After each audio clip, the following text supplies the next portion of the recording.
Mauro Varotto, geografo dell'Università di Padova ed esperto di Marmolada. Lei è da 17 anni che continua a esaminare lo stato di salute pessimo di questo ghiacciaio, un ghiacciaio purtroppo destinato all'estinzione. Sì, purtroppo lo stiamo rincorrendo ogni anno perché sale sempre di più e quindi si sta riducendo progressivamente. Siamo ormai al 20-25% della superficie di un secolo fa e anche il 25% del volume totale originario. Quindi veramente ridotto ai minimi termini, e la previsione che noi abbiamo fatto appunto della totale fusione, diciamo, oppure veramente di gran parte della superficie del ghiacciaio è prevista dal 2035. Questo che vedete inquadrato è un plastico della Marmolada.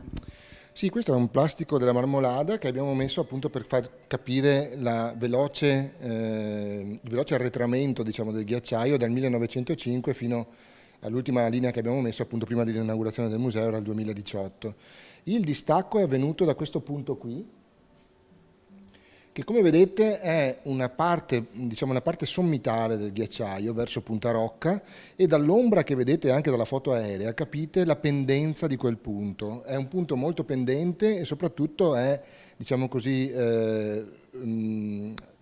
diciamo, sopra la parte rocciosa verticale, diciamo, che delimita il vallone che poi è la via normale verso la vetta di Punta Penia. Quindi la valanga, diciamo così, il distacco è venuto da questo punto, che è un punto di ghiaccio appunto molto esposto, ed è sceso proprio da questa parete verticale, quindi prendendo velocità, e poi, se avete visto le immagini, ha proseguito la sua corsa praticamente seguendo quella che era la linea della lingua del ghiacciaio del 1900. Esattamente dove sono stati colpiti gli escursionisti? Li hanno colpiti sicuramente in questo punto qui della via normale, ma potrebbero aver colpito anche persone, diciamo, ai piedi del ghiacciaio, quindi in questa zona magari semplicemente anche turisti, persone che non dovevano salire in vetta ma che erano proprio nei paraggi e sono stati travolti da questa valanga, che immaginiamoci appunto una sorta di più palazzi di ghiaccio che ti avvolgono. Era un evento prevedibile questo, tra l'altro un evento che non si è mai verificato.